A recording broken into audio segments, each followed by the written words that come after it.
Bonjour tout le monde, juste avant de commencer la vidéo, sachez que je suis de plus en plus actif sur Insta, où je vous parle de mes actus ciné, mes conseils ciné, mes critiques aussi de films qui sortent en ce moment. Donc le lien est dans la description, n'hésitez pas à me suivre. C'est vraiment par ce réseau social que je peux communiquer avec vous. Je vous retiens pas plus longtemps, on se lance dans la vidéo. Cannabis!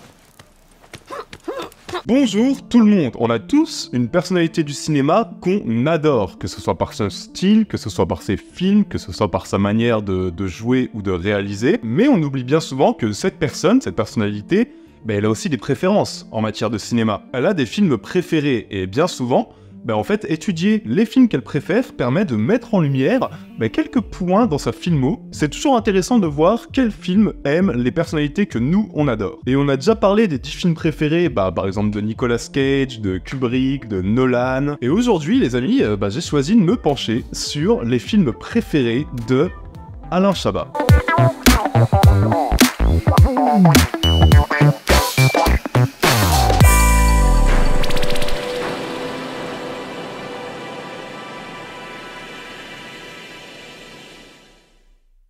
Et juste avant de découvrir ce que nous réserve le petit copain Alain Chabat, retour sur le sponsor historique de cette chaîne, les amis de YFood, qui nous propose encore une offre exclusive aux abonnés d'Intercut. Bon, YFood, je les présente tous les mois, vraiment je pense que vous connaissez à savoir, mais qu'est-ce que c'est? C'est des boissons équilibrées, rassasiantes, riches en fibres, protéines et minéraux, et des boissons au goût hyper varié, mais surtout toujours hyper coquin, qui se déclinent donc en bouteille, mais aussi en bar, et ce mois-ci... Regardez ce qu'ils m'ont envoyé. En gros, ça, c'est leur lot Dream Team, c'est-à-dire l'association de 2 saveurs particulières, vanille et chocolat, qui sont parmi les goûts que je préfère, donc en vrai, moi ça tombe bien, puisque vous allez voir, il y a une promo que je vais vous proposer qui est hyper avantageuse sur ce duo-là. 6 bouteilles dans chaque pack sur le papier, je suis bien. Vous pourriez penser que ça va me durer longtemps, mais à peine j'allais mettre au frigo que mes collègues vont se jeter dessus tellement c'est bon, je peux vous dire que demain j'ai plus rien. Et c'est pas étonnant, parce que franchement, YFood, ils arrivent à allier les gourmandises et équilibre, franchement, pour se faire plaisir sans culpabiliser, y a pas mieux, Et pour le découvrir toi-même, je te propose le code INTERCUT YouTube, qui te donnera 10% de réduction sur ce fameux pack Dream Team, qui est en plus déjà en promo, et les 10% sont cumulables. Donc là, c'est vraiment le moment de découvrir YFood de la manière la plus économique possible. N'hésite pas à cliquer pour voir ce qu'ils proposent, ça te coûte rien, et tu vas voir, c'est un régal. Nous, on se replonge dans la vidéo. Et vous allez voir, ça va être un petit peu différent d'habitude. D'habitude, on déroulait les 10 films préférés d'un réal ou d'une réal ou d'un acteur-actrice. Mais ils avaient tous un top 10 très défini avec un ordre bien précis. Sauf qu'Alain Chabat, il fait rien comme tout le monde. Alors Alain Chabat, il nous balance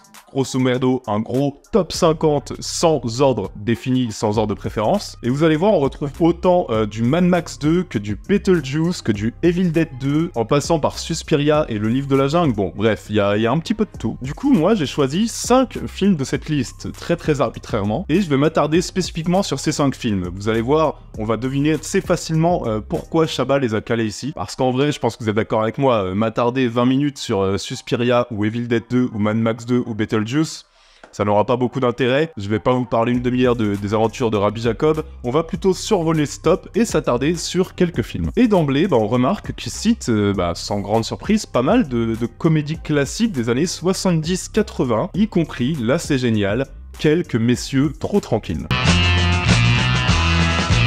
C'est réalisé par Georges Lautner, que vous connaissez tous pour les tontons flingueurs.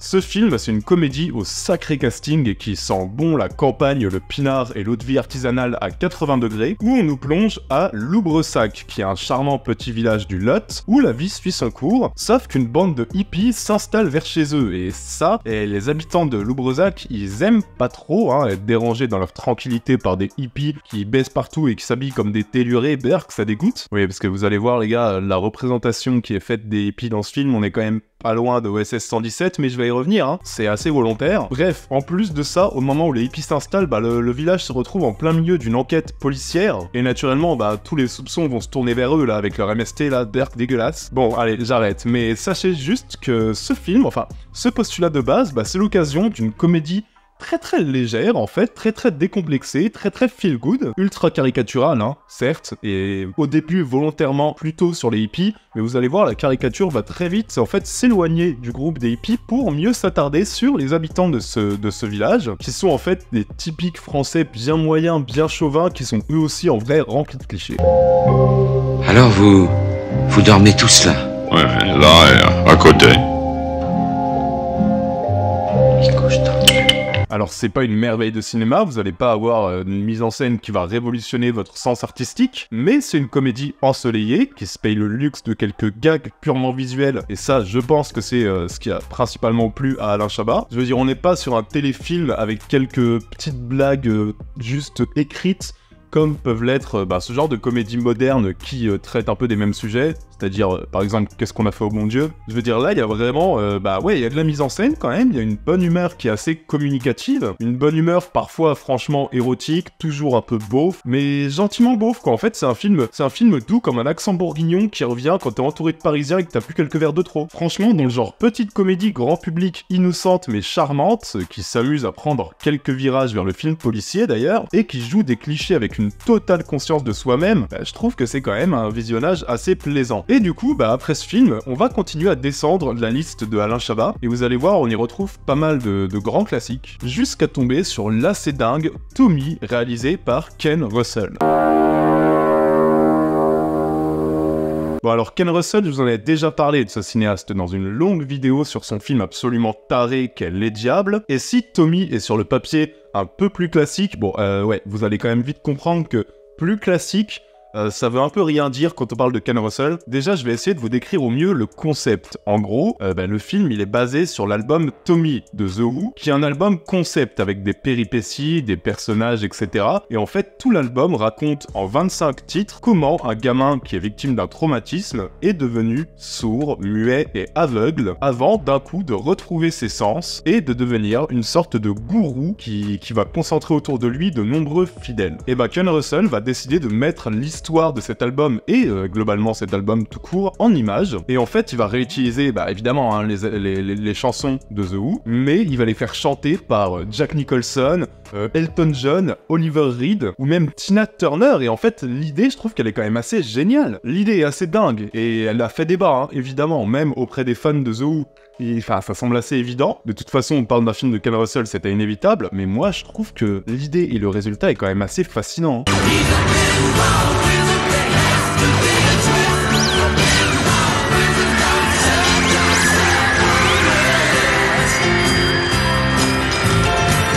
Comme souvent avec Ken Russell, on cherche une sorte de vertige à la mise en scène. On va multiplier les artifices, que ce soit des artifices visuels ou sonores, vraiment ça virevolte dans tous les sens.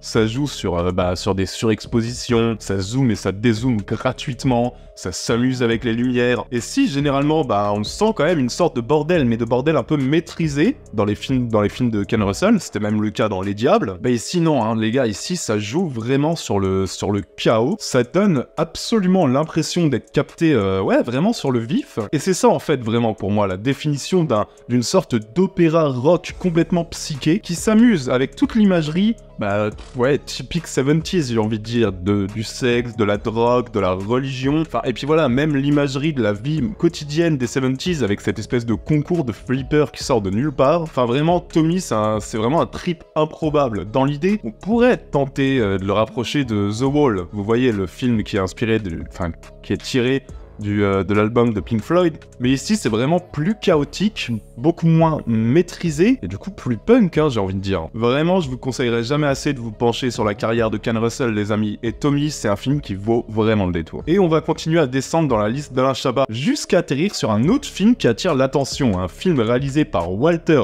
Hill, qui est quand même un grand patron du cinéma américain, qui nous propose son film 48 heures. Alors avant tout, il faut savoir qu'il y a quand même énormément de grands noms actuels du cinéma américain qui doivent leur reconnaissance à Walter Hill, y compris Eddie Murphy. Eddie Murphy qui trouve ici son premier vrai rôle. Et en fait, il campe, un ancien voyou hyper excentrique. C'est Eddie Murphy, quoi. Et ce voyou, il est actuellement emprisonné. Et il va aider les flics à choper ses anciens complices. On va donc décider de le libérer pendant 48 heures, tout en le surveillant très étroitement, en comptant sur lui pour mener les flics à ses anciens copains et au butin qu'ils ont accumulé ensemble. Et vous allez embarquer dans un pur buddy movie, dans tout ce que les années 80 peuvent offrir de mieux, vraiment. Des vannes, un côté hyper décomplexé, un Eddie Murphy déjà en roue libre face un Nick Nolte qui se la joue un peu flic sérieux, sombre et taiseux, et surtout les gars, énormément d'action, bien plus que son pitch pouvait le laisser penser. On pouvait penser que ça allait plus aller vers la comédie, vraiment, il y a de l'action à gogo. De toute façon, Walter Hill, comme à son habitude, il filme ses héros et chaque scène comme s'il filmait un western en fait. Et du coup, chaque course-poursuite et chaque fusillade gagne énormément de puissance avec ce parti pris sous la caméra du cinéaste.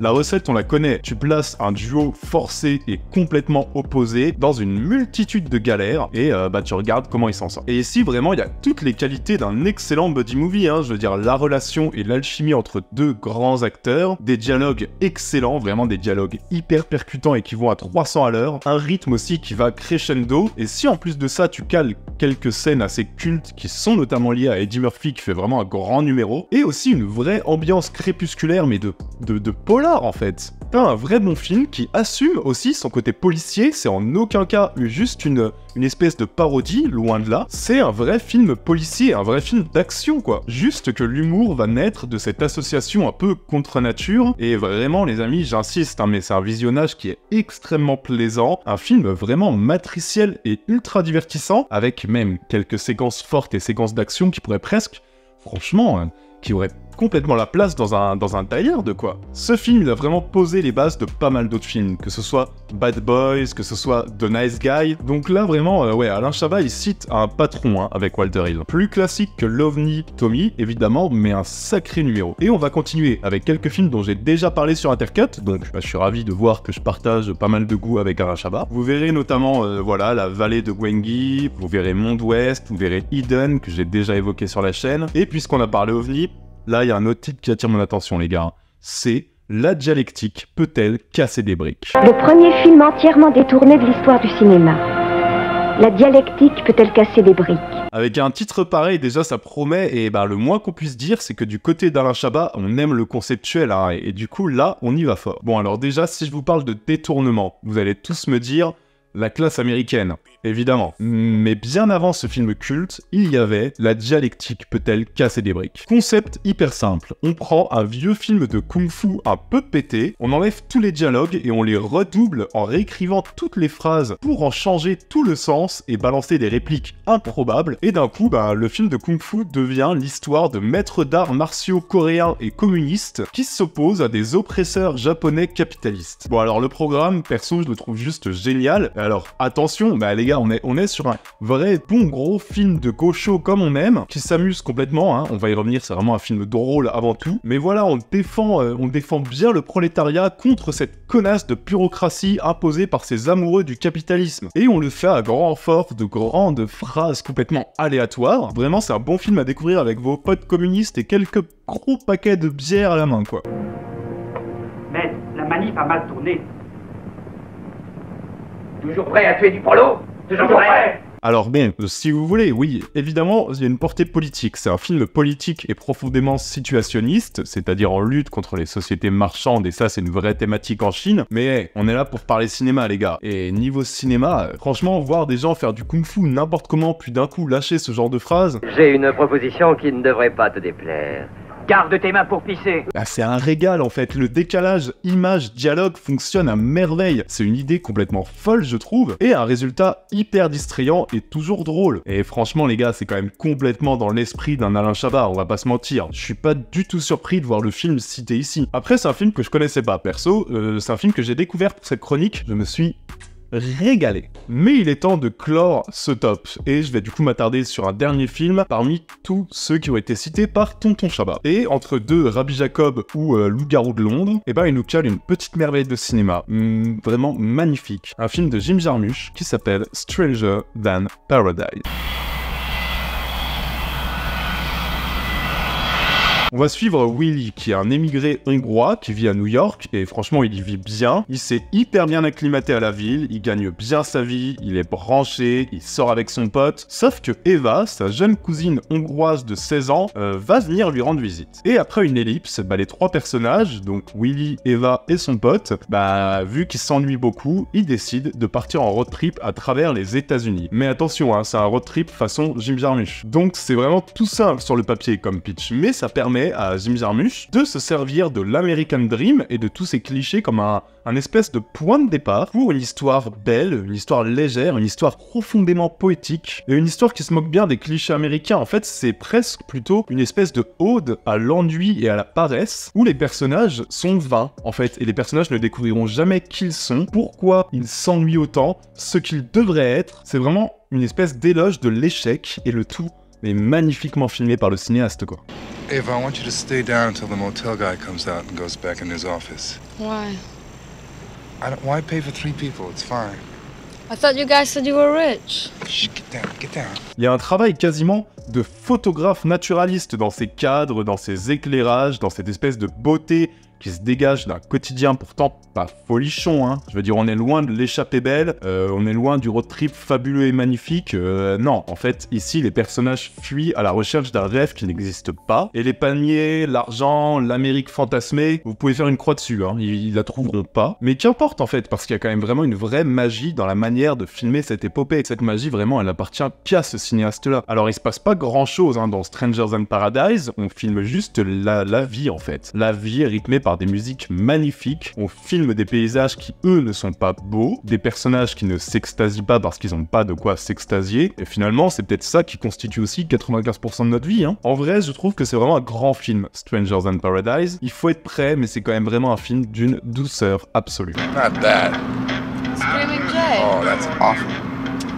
You're the same. He's my main man. Voilà, j'espère que cette vidéo vous aura plu, une petite plongée dans les films préférés de Alain Chabat qu'il a confié à la Cinétech, que je salue d'ailleurs. Il y avait un peu de tout, donc j'ai essayé de prendre des films un petit peu différents pour m'y attarder, mais croyez-moi, ces 5 films, ils valent tous absolument le détour, et c'est à chaque fois vraiment des films qui ont beaucoup à offrir, parfait pour un dimanche soir. Je vous rappelle que mon livre est dispo en librairie, qu'on en est hyper fiers, que c'est vraiment... Enfin, vraiment, c'est un an de travail et c'est un régal de le voir concrétiser. Le lien est en description pour le commander, dispo sur Amazon et partout en France. On a aussi un petit Tipeee qui permet de faire vivre la chaîne et c'est le meilleur moyen de soutenir Intercut. C'est ce qui me permet de bosser sur la chaîne à temps plein. Ciao à tous les amis, prenez soin de vous et n'oubliez pas que vous êtes les